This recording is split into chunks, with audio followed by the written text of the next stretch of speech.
I think I figured out, because it's taken me almost a year to figure out why I have issues with Leo. I fell in love with, actually, I'll go into training mode. That would be better. I'm going to show you what I'm talking about while I'm talking about it. I fell in love with Leo because of that low hell sweep. Because when I was fighting up against people who like knew how to defend against her, against Lily, all they would do is just stand there, not push buttons. They would just stand there and wait for me to do something unsafe, and then punish me, right? But with Leo, because Leo's got that down back 4-1, you know, falling leaf, she can bully people. Alright, Leo can fucking bully people. The problem though, I'm not even, let me skip all the foreplay. I'll save it for another YouTube video. Let me get right to the point. The problem is, Leo, I believe Leo is as good as you are at Tekken. What I mean is, if you are really good at Tekken, she has all the tools you need to go to the highest ranks. She has all the tools you need to win in the tournament, right? She's as good as you are, right? In that sense, she's very honest. Her skill is as good as your Tekken skill. Her level matches your Tekken IQ. But the thing is, there are a lot of characters who are so strong, they're actually able to boost you. Like, I'm sure we've all played against certain Hwoarang players or Ling players or Steve players who are actually not that good at Tekken. But they're at a higher rank than they perhaps should be because their offense is so powerful, their defense is so powerful, that their character is able to carry them a little bit further than their actual skill. Do you see what I'm saying? Like, whereas Leo matches the level of the player, I feel like. Whereas certain characters, especially the strong characters, you can lean on their gimmicks. And the thing is, this has always been true since Season 1. But in Season 3, this is even more true. Like, Leo has cheap shit, but it's not out there like Julia or Leroy. Exactly. And this is what I'm trying to say. I had this match here where I was playing against this Ling Xiaoyu player. And I was beating this Ling Xiaoyu player. Good punishment, you know, nice movement. I was punishing all the right stuff. I was playing better Tekken than her, right?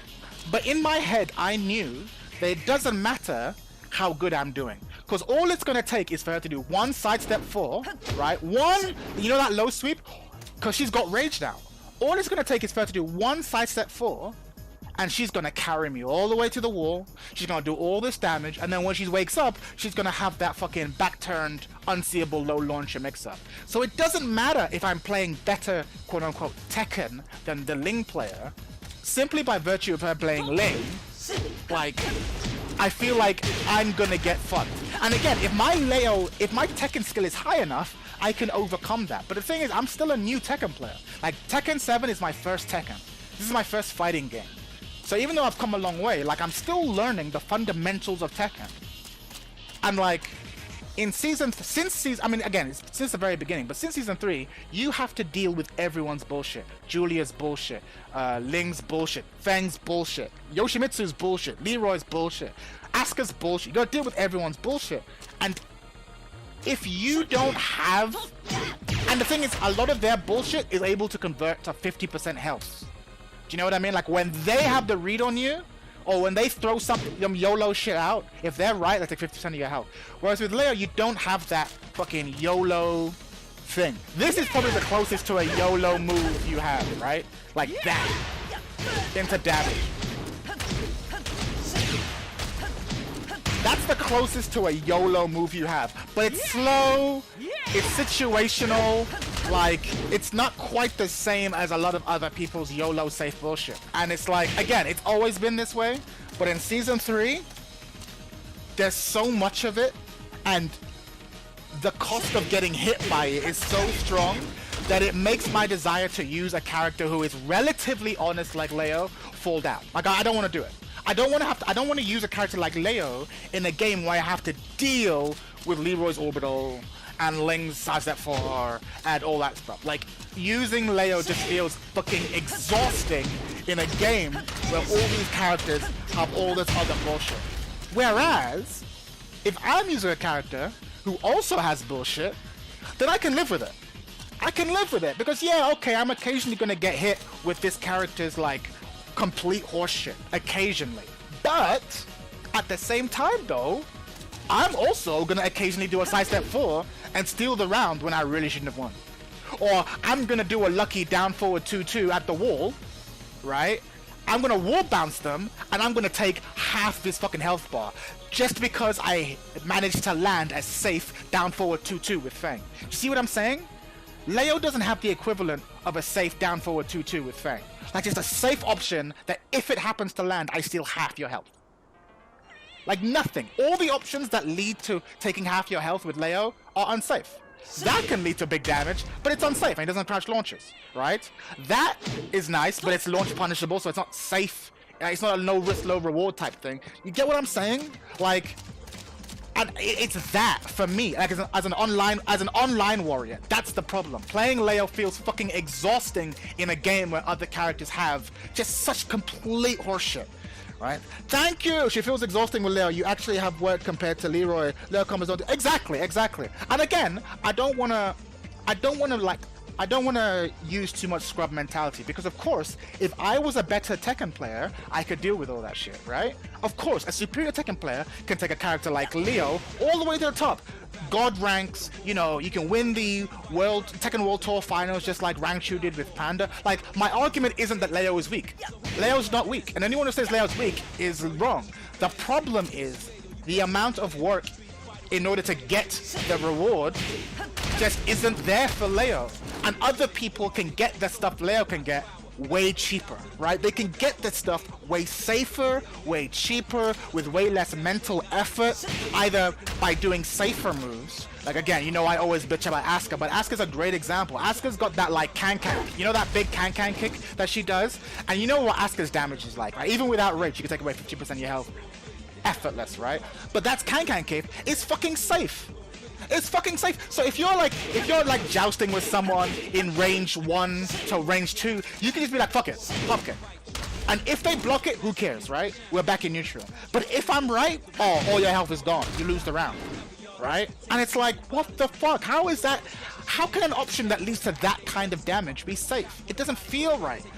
And again, this has been true since Season 1, but because of the huge wall carry buff in Season 3, because of the huge damage buff in Season 3, like, why play Leo? In that environment, why play Leo? Why play Leo in that kind of environment? Don't. Just play another character who's got cheap shit. Just do it. Wade Gamble said the exact same thing, but it's like, why play Leo when you can play Feng or better, yet Leroy has everything that you need, just effortless. Just effortless. At half the risk. At half the risk. And it pisses me off, right? Because I've been playing Leo pretty much since Tekken 7 first came out, and everyone keeps saying, oh, Leo's top tier, Leo's one of the best characters in the game, blah, blah, blah. And the thing is, I've never believed it. But at the same time, I was new to Tekken. So in my heart, I was like, who am I to tell these pros? Who am I to tell these top tier players that they're wrong? But the more I play Leo, the more I'm like, no. The people who said that she's top tier are full of shit. Leo's never been top tier, and ever since the end of season, again, that blasted salami is a great example. I love that blasted salami. I think it's one of, if not the best fighting game content channels on internet.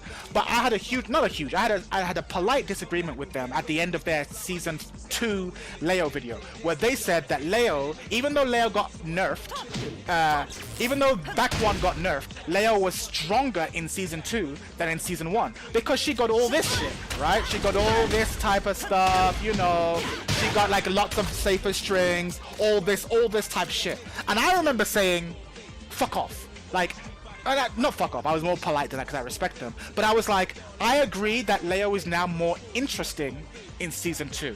I agree that maybe she's even more healthy now. Like, maybe fighting her in season 1 was just unhealthy because it was just this into this all day, right? So maybe it's a right choice. But I disagree with the idea that Leo is stronger in season 2. I think the removal of counter hit back 1 was enough to push her down and make her less powerful. And then the blasted salami, the guy was like, well, you know, I hear what you're saying, but I disagree, and most Tekken pros disagree with you. Like, actually, like, you know, only scrubs, he wasn't calling me a scrub, but like, only scrubs are complaining about counter hit back 1, blah, blah, blah. And I was like, you know what? I'm still new to Tekken. I'm not this, like, blasted salami clearly has better access to higher levels of players than I do, so I'm not really gonna challenge him on this. But in my heart, I was like, I don't agree. But I feel like now that we're in season 3, I have been proven right. Because we now see even less Leo players and Leo play than we do even in season 1, right? And people say, oh, it's because she's boring. Fuck off. It's not because she's boring. Like, because if it was because she was boring, then no one would play Jack or Kazumi, right? Or Shaheen. At the end of the day, when tournaments are for money, it doesn't matter if they're boring. What matters is, do they win? There is nothing more fun than winning, right? There's nothing more fun. So people will overlook a boring character if it led to wins. The reason people don't use her is because there are infinitely more characters able to do the things she can do easier. So why would you pick Leia? And this was true in season 2.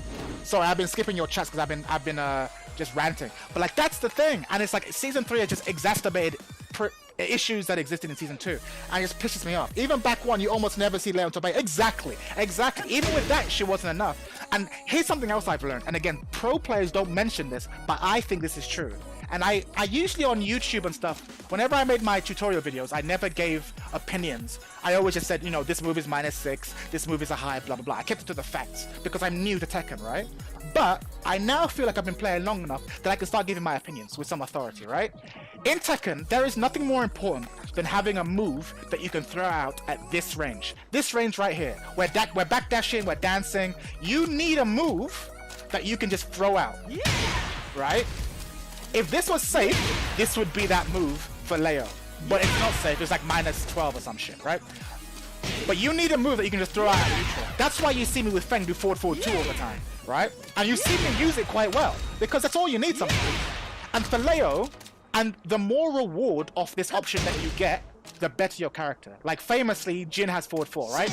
Safe, if you whiff it, no one cares. If they block it, no one cares. If they hit, okay. And if you counter hit, you get damage, right? It's a free option. And in Tekken, you need options like that when you're doing this dance, right? This initiating option. And Leo had that in counter hit back 1. But since they removed that, I truly believe that the removal of Leo's back 1, counter hit back 1, was enough to relegate Leo to like non-competitive in the tournament scene. Like that enough. So it didn't matter that they gave Leo this. It didn't matter that they gave Leo this. It didn't matter that they gave her like, it didn't matter that they made this safe. Doesn't matter. The second they got rid of that, Leo moved down the rankings. And this was the argument I made with Blatted Salami, and he kind of was like, nah, I disagree. But I think I now have the receipts to back up my argument. I think I have the receipts to back up what the fuck I'm saying. Because ever since it's got removed, Leo's done, right? And in the meantime, I'm dealing with characters who have something like this, who have something that they can throw out from this range, and if it counter hits, they take all my health. All my health. Like if they counter hit with it at range, they fucking take all my health. But, oh, this was unhealthy. This was bad for Tekken. Like, fuck you, man. And then yeah, character like fucking, you know, Fakuram comes out, who's got like those kind of options, and I'm like, fuck off, man. That's exactly what you removed from Leo. Now you're gonna give me new DLC characters who have that shit, and now I have to use Leo to deal with that shit? Fucking hell, man. Like, if I came to Tekken 7 right now for the first time, and I wouldn't pick up Leo. Given the battlefield that we have now, I would not pick Leo. I wouldn't. Given what I now know about Tekken, given what I now know about all the characters in the battlefield, I wouldn't look at all the characters and be like, you know what, I'm gonna use Leo. I wouldn't. And most people wouldn't. And what breaks my heart is that even the pros I used to follow who played Leo, they've all done the same thing. Gen Kid. Yeah, Gen Kid. Yeah, Gen. Famously, Leo player. Not anymore. Now uses Shaheen and Law. For the exact same reason I said. Why use Leo when you have these other characters who can do the stuff that Leo can do but better? Like, you're an idiot. Especially if you're competing for money. Why do that? Right?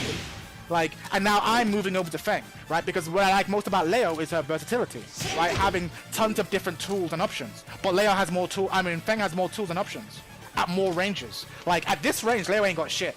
Like, what can you do? We're dancing. What can you do that's safe? You can throw out down forward too, but it's pretty bad on whiff. It's unsafe on block, and it doesn't launch crouching. So it's not really a good option, right? This is the best move you have in when you're doing this dance. But what do you get from it? Nothing. Meanwhile, in this same situation, you know, you could do that. That's not safe, so you can't just throw it out. Meanwhile, in the same situation, this same dance, Jin gets like fucking forward 4. Jack gets forward 1. Kazumi gets running 2. Drag, of course, gets running 2. Fucking even Claudio has that, like, you know, that what's it called? The tracking move that moves her back. Minus 13 doesn't launch crouching is overkill. Right, that's what I'm saying. Like, and also, sorry, let me start reading your comments because you've been leaving good comments. She's A tier if at most. Even with back 1, you almost never saw, right? When was the last time you saw Leo in tournament? Right, exactly. Also, down forward 2-3 is good. Don't get me wrong, but it's so inconsistent to pick up. Yeah, but again, this move is good. But again, it's like, it's only good from up here. The second you take one backdash, it's whiffy, it's iffy, right? Because from this distance, you shouldn't use that move from this distance. Because one backdash and they're out of range. So it's good, but it's not that good. Meanwhile, a move like Kazumi's down back 4, for example, way better, right? Because it gives you the same situation as like this, but from further range. And it leaves the shit on counter hit. Do you get what I'm saying? Like, other characters just have better versions of all her shit. So it's like, why? Why do that?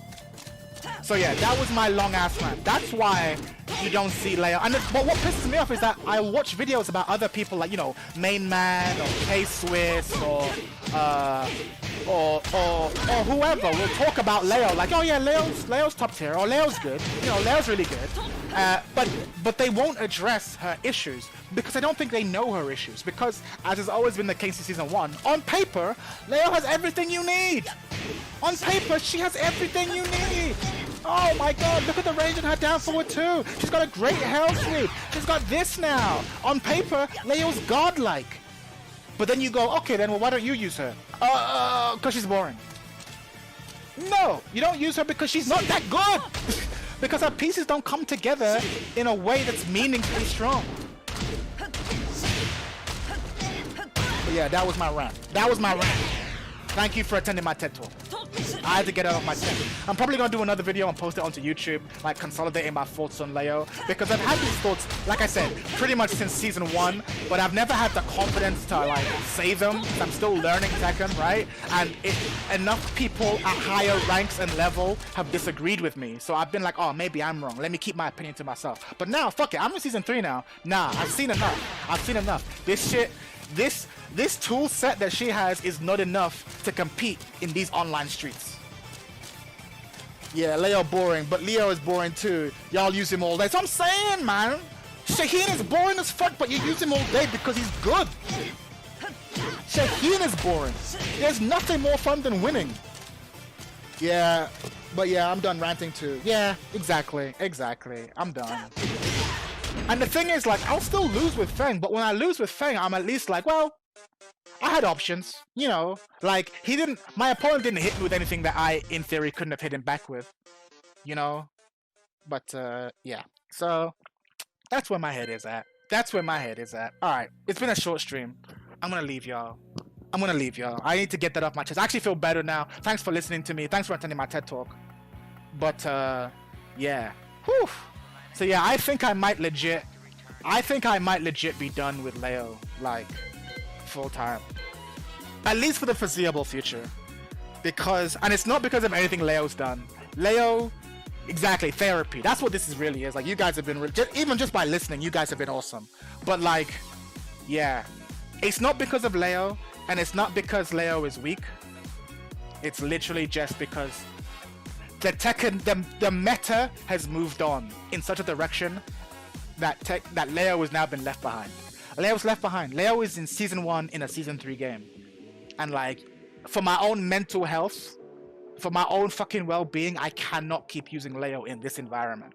I need a character who's got bullshit. Who's got bullshit that can lead to 50% damage. Like Feng's sidestep 4. Like, I need that.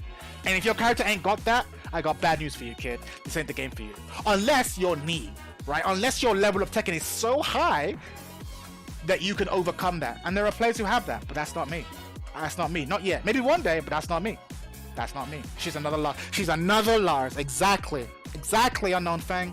Exactly. So yeah, thank you for welcoming me into the Feng gang, Dean. Oh, I didn't see you in the chat earlier. Welcome, Dean. I can see it. Yeah, much appreciated. All right. Is this thing on? I think it's on. Hello, YouTube. It's Chad the Third here, long time no see. Yeah, quick disclaimer ahead of this video. There's a long rant incoming in which I explain all of my feelings about Leo and Tekken Season 3, but I realized I should probably record this bit because I've been meaning to explain to people, well, why I've been missing for like a while. Long story short, Tekken's really pissed me off recently, and perhaps more importantly, I moved to Taiwan for a few months in order to study Chinese, which is what I've been doing mostly, so I've been focusing most of my time on that. But since I've been out here, I've recently bought a new laptop and I've been streaming regularly on Facebook and on YouTube. Just my Tekken journey out here. I made a new account and been working my way up the ranks in the Asian scene. It's been awesome going to locals. Fucking awesome. So yeah, I'm slowly falling back in love with Tekken. But at the start of season 3, for obvious reasons, I kind of fell out in love with it. But speaking of falling out of love, I've also somewhat fallen out of love with Leo. And I've had some certain thoughts in my head about Leo for ages that I have never really articulated, and I think I did a pretty decent job at the end of my last stream. Uh, so I thought I'd post it again as a YouTube video so that you guys can hear my thoughts. But I guess the reason I'm posting this bit is because I kind of want to mention that I've mostly been posting most of my new stuff onto Facebook, which I know probably sounds weird, but if you've seen my videos, you know that my videos are pretty short. And YouTube, if you know anything about YouTube algorithms, they don't really like short videos. They prefer videos to be really long and juicy. Those are the videos that get pushed. Whereas I intentionally tried to make my videos nice and short because life is short and people got busy shit to do. So instead of an awkward guy sitting in front of a webcam like I'm doing now for like half an hour explaining a bunch of shit, I usually try to make videos about 3 minutes long just to convey the key aspects. But I feel like YouTube doesn't really push that kind of content, doesn't really do well. So I've been trying to move my stuff over to Facebook, and every Saturday I've been posting new, even shorter videos, just showing strings you can duck, highlighting certain situations. So my point is, if you've enjoyed my content here on YouTube, uh, and you're one of the old men like me who has a Facebook account, consider going over to Facebook, finding me. I'm Chad the Third. I'll leave a link in the description.